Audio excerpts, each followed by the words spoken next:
Berapa lama kalian sudah kenal? Dari Juli.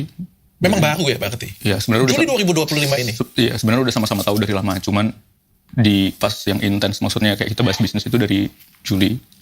Dikenalin sama teman gitu kan. Waktu itu teman ngomong, kayak si Naran pengen develop bisnis. Kebetulan aku memang orang yang nggak create bisnis. Dan dari awal pertama kali kita meeting, nggak ada kepikiran buat apapun semuanya. Bahkan aku diem. Bahkan orang-orang tahu di situ aku diem. Banyak diem karena memang aku udah punya konflik sebelumnya. Oke, tapi bukan di kajian? Wah, sama sekali enggak. Oke, kenapa harus Inara Rosli?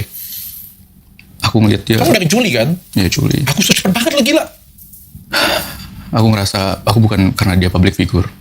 Bukan karena dia populer. Aku pernah bilang, aku juga dari orang biasa. Pas waktu itu aku tanyakan, kayak aku dari orang biasa-biasa aja.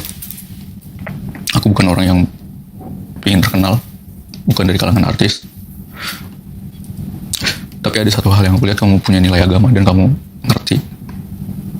Dan sebenarnya kamu adalah, aku bilang kayak wife material yang baik lah waktu itu. Tapi aku waktu itu belum ada niat, kayak menurut aku kayak rasanya beruntung aja gitu kalau suatu waktu ada suami yang, ada laki-laki yang bisa jadi suami kamu gitu. Dan itu menurut aku itu penilaian aku. Dan waktu itu kita mulai intens bisnis kan, kadang-kadang aku meeting di rumahnya karena dia harus sambil jaga anak gitu kan, karena dia harus perhatiin anak gitu kan. Aku kasihan gitu, kayak nanti daripada jadi fitnah kayak gitu. Aku bilang kayak ya udah, gimana kalau kita kayak seriusin aja gitu. Menurut aku juga istri aku harus bisa terima sih.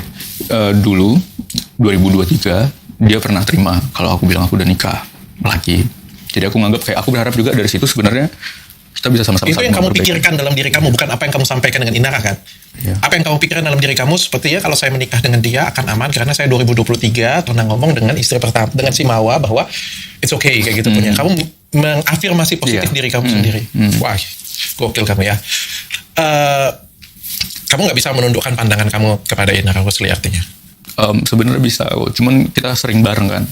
Sering bareng karena memang di beberapa meeting ya wajar aja kan ketemu sama perempuan dan lain-lain bisa menundukkan. Cuman ini karena kita intens, ada memang kayak kita kerja sama di sini. Aku bikin karena ini travel marketplace, aku bikin kayak travel lokal gitu. Iyalah, berarti kan kamu nggak bisa menundukkan pandangan kamu kepada Inara. Dan akhirnya kamu mencintai dia dan dia juga membalas cinta kamu.